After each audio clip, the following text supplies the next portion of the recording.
Hello traders, and welcome back to another educational video. So from now on, moving forward, I'm going to try and share a little bit more that's going on inside of Conquer Macro. You know, there's a lot of things happening on a day-to-day basis in here. There's almost too much information for me to be sharing everything that's going on. And because I would simply just end up annoying everyone, sending screenshots, etc. So I think it's a lot better to sometimes maybe do a video like this and give everyone a bit more of a detailed breakdown of what's really happening and what you can expect. Now, the other side of this is not just to show you what's happening inside of Conquer Macro, but it's to actually give back to you guys as well, to those individuals who maybe are not sure about joining, or secondly, just actually maybe don't have the money to join and are just looking for some quality educational resources. And I think Conquer has consistently provided that, for, the last 2 years now, since we've kind of started doing a bit more of the educational side of things. So yeah, basically we're just going to jump straight into it. So what I'm going to share with you today is an example of the Sunday summary report, okay, that was sent out. Now, we're not going to go into macro morning reports or the directional ideas channel, or the Theory Thursday, which you can see has a little lock on it here. This is for the paying members. So inside there is basically a free course to explain everything that we're talking about. So the idea of any sort of mentorship, so I'll just explain this before we jump into things here. The idea of any sort of mentorship is that someday you leave the mentorship and you no longer need your mentor, and hopefully you actually, become a better trader than your mentor. The idea of a mentor is to provide guidance for a certain period of your trading journey or whatever journey it is, and then for you to continue to actually improve on those skills. So we want you to keep up to date on a day-to-day basis, give everyone our own insights into what we're looking for from a fundamental background. But we also want to build you up to be independent traders as well, to actually be able to look at this data yourself and look at these fundamental macroeconomic drivers and make your own decisions on a day-to-day basis. There's no point of you relying on our service forever. That's not the goal. We want people to actually learn exactly what is driving these markets and make better informed trading decisions on a day-to-day basis. So let's just jump straight in. I'm going to show you two examples here from the Sunday summary report. If you're smart, you'll be taking this down already. I'm leaving this on the screen for a reason. But like I said, every now and then I'm going to share you a little bit of an insight on what's going on here, okay? So, for example, over the weekend, we sent our Sunday summary report, and we send it early in the morning because we know the majority of people will be spending their Sunday, or realistically weekend, kind of setting up their trading ideas for the week. No matter if you're a day trader, swing trader, there's a lot of prep work that goes into, being consistent on a week-to-week basis. Today, I want to talk about the Japanese yen and also why we were shorting pound Swiss. So on the Japanese yen, we explained that once again, this week, the Japanese yen was one of the worst performers, just as we expected. We've been explaining this throughout the whole week. We discussed last Sunday already how we had no fundamental reason to buy the yen and how it would yield easy trades. So if we just go back to the last Sunday summary report, you can see here, we had seen some slight boost in demand when we had the Dixie trading lower, probably because of some money flow, because of fear into other safe havens like the yen and the Swiss. This was short term, and as of now, some good long opportunities are lining up for yen pairs, in my opinion. We don't have any significant reason to buy the yen yet. So we're keeping people updated as the weeks go on. Is our bias changing, etc. So as we said then in this week, we said in terms of data, we had a few inflation measurements showing a bit of development, but still more is needed to reverse the current trend. So as long as the Bank of Japan stays dovish and keeps its stance on interest rates, we can keep selling the yen. So next week this week, we have more inflation measurements, and unless we get some solid readings, we should continue with this kind of weak yen scenario. But be aware of how extended the moves are now. You may see some retracements with profit taking, etc. And that's one thing people will, often find very difficult. That they'll have a very strong fundamental understanding, but then when it comes to market teams, price positioning, profit taking, things like this, just because we're having a correction does not mean that the overall fundamental outlook has changed. So do keep that in mind as well whenever you're working off a fundamental bias. So like I said, we're looking for to sell the yen. We're looking for a weak yen this week. And if we just go here now, and I'll show you these charts. So as you can see here in front of me, we have the dollar yen.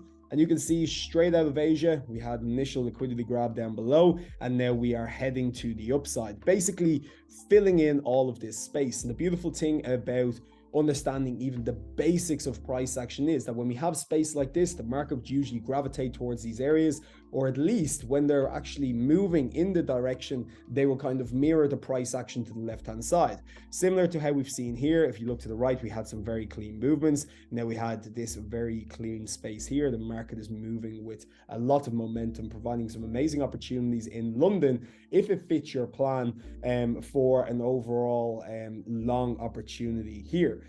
So, if we look even at pound yen, some amazing opportunities here. Overall, liquidity grabs down below, you could say, whatever you want to call this, down here at support. Overall market is ranging. So for those traders who are trading support and resistance, this is your ideal market phase to be trading. And when you see a macro and fundamental driver like this, it's just giving you that extra confidence to say, this makes sense for long opportunities. No point of really looking for shorts here, unless they're based off some sort of risky type of reversal. But we want to put our money and whatever risk we're taking into the easy setups. Where is that easy money? And the easy money is where the markets are trending, where we have strong fundamental bias, etc. Okay, so as you can see, pound yen is also heading to the upside. Like we said, we're expecting a weak yen.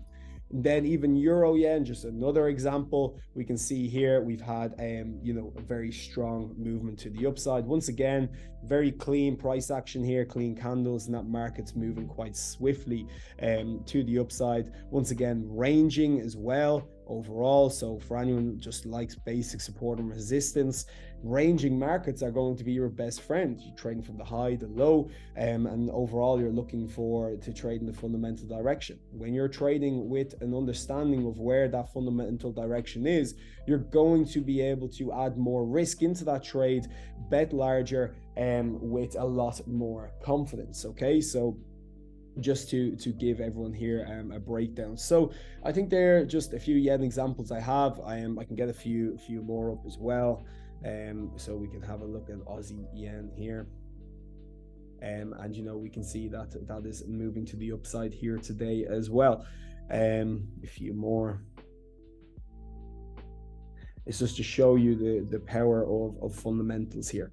And we can see that's moving to the upside as well. Once again, clean price action. We're seeing a lot of momentum as we broke out of these highs. So just, as an example here, you've had, 4 or 5 different pairs there with amazing opportunities based off a very strong fundamental direction. And this is the whole point of Conquer Macro. It's not just to educate and make you better informed traders, but it's actually to show you the power of having a fundamental macroeconomic bias and understanding. So let me have a quick look at some pound Swiss sells here. So as you can see here, we're talking about the Great British Pound. Recently, the pound has been a victim of a series of weak data results, leading it to reverse the major uptrend it was in previously, just like the euro. Since then, the currency has been pretty neutral, going up against weak currencies and down against stronger ones. Institutions are probably waiting for next week's data, which obviously is this week now, because this is the Sunday summary. Indeed, the next few days will give us a direction for the pound. We will start with the PMIs to know more about business health there. So when it comes to stuff like this, PMI, business health, this is all the stuff you're going to start learning in Theory Thursday to get a better understanding of what stronger data, weaker data means. Mixed data results. How do you even tackle that from, creating some sort of a fundamental bias? On Wednesday, we will have CPI measurement, which will bring huge volatility to the charts if the result is surprising. If inflation is still double digit, we are in for a huge up spike. If inflation is finally coming down, we should see the pound trade lower. So this is the whole point here as well about Conquer Macro. A lot of you will have mentors, or you will be following people online, and they'll tell you, be careful, red folder news on Forex Factory, for example, without giving you any sort of plan or without giving you any sort of understanding of how to use that information. So on the morning of these reports, on the morning of these news releases, we will be giving detailed plans of what to expect, how to tackle that, and what the data means, and updating people then in the members discussion area, so they have, if they have any questions about the data, or maybe why did the market not react to the data like we would have expected, we can also break that down for them as well and explain how the market is actually viewing that data overall. So like we said, I am personally expecting the second scenario, but I will adapt to whatever the numbers are. As of now, I am bearish on pound Swiss and will manage my positions along the way. And you can see here, this is pound Swiss. We sent out the signal, and if you look at pound Swiss now at the moment, it is dropping to the downside. Let me get that up for you here.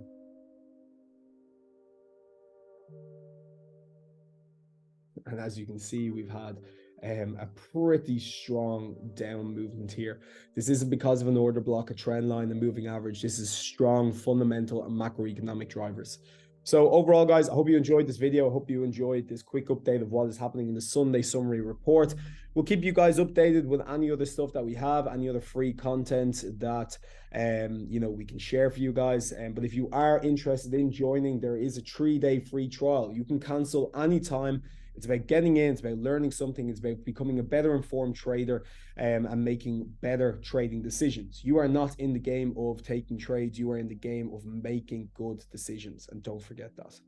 Have a great week, and we will catch up soon.